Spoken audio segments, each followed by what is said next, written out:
If you want to unlink your Facebook from Instagram, then follow this video. Open your Instagram and make sure you're using an updated version. Go to your profile. Now go to top three dots. Here you need to click on your account center. You will see two profiles here. One is your Facebook, the other one is Instagram.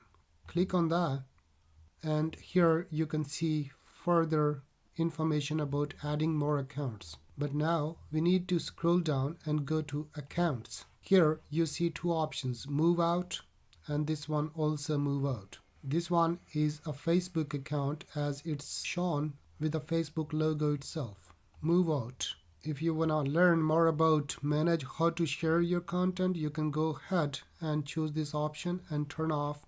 But if you want to continue to move, it will not lose access to connected experience, and this will not delete or deactivate your account. Just go ahead, continue. Yes, finish moving out.